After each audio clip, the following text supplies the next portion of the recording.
There was a mythic quality to Britannia at the time. It was at the far edges of the empire.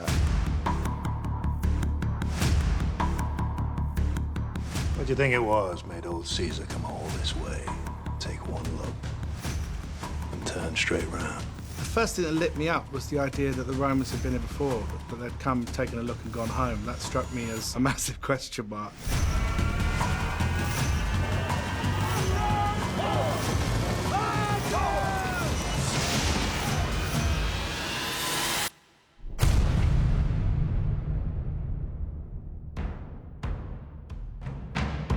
On the eve of the launch of the ships, the entire Roman army who were on the coast of Gaul at the time, and Brittany, had a rebellion. They'd managed to go across the whole of Europe and Asia Minor without really getting their feet wet. There was definitely a reluctance amongst the soldiers to cross that channel. There's going to be a mutiny.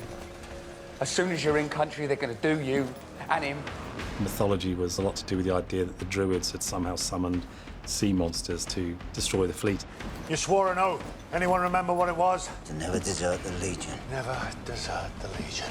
Unless, of course, the enemy was a bit scary. It was the rebellion of an army which does not happen, and has not happened historically very often in Roman times, that they were basically scared. Britannia is a cursed land, ruled by the dead. The forests are filled with demons, a devil's army. They feast on human flesh. Well, that sounds scary, doesn't it, Lucius? Sounds awful. There's been stories of ghosts and ghoulies and all the things that the locals will do to you. There's lots of rumors about the type of place this is and the type of curses and sort of magic that can happen here. That's nice. Welcoming. Women and men who are going to retaliate with magic, with religion, with gods, with sacrifice, with sorcery. They are soldiers, and they've been through war, seen soldiers dying, they've lost friends, but still coming across to this land, there is a huge sense of fear. Oh, the men shitting themselves. The general consensus is that we've just invaded hell. They were hugely superstitious, the Romans. Mars, hear me. Make me strong this day to see the moon this night. Every part of their day was sort of spent giving offerings to gods so terrible things didn't happen to you. They were very uptight and jittery, I think. My character almost doesn't believe any of that, I don't think. He has a different agenda, and we feel that he's just a soldier. He's a commander of the army, and he's going to do what he can. I'm here to win a war. You are Romans, not men! Not scared children! Romans.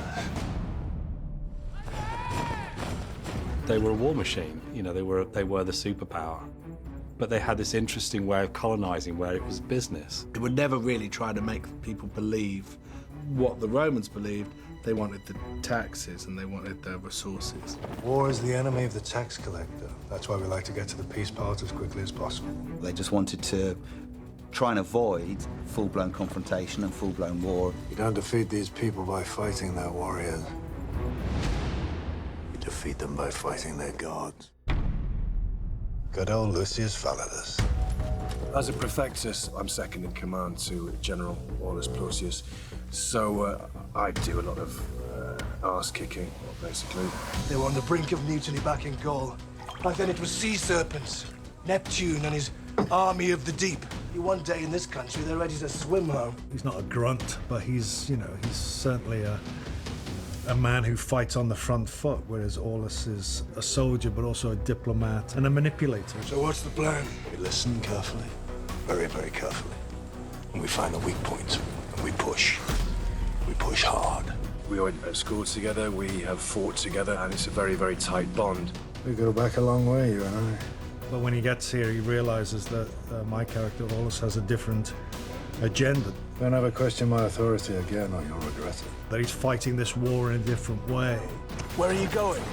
There are strategic elements to this mission I can't discuss. Not even with you. Lucius becomes increasingly worried about Aulus's mental health because I fear he's losing his Romanness. You've made a mistake. A calculated risk. He's worried about his commander, that I have gone native in some way. You made this happen. Not me. The gods. The gods have spoken. Increasingly, his behavior becomes more and more erratic. What's that? A message to an old friend.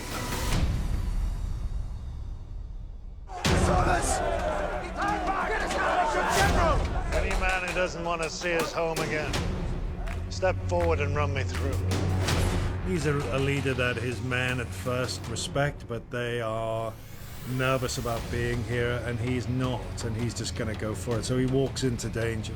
The men are spooked enough as it is. And you're out there playing ghouls and goblins. Tell me about the Druids. Have you lost your mind? This place is at war with itself. You're not working for the Emperor. So who are you working for? You're trying to work out what his genuine intentions are in being there. Whether it's just martial, strategic, or whether he has some other idea for what he's meant to be doing in this invasion.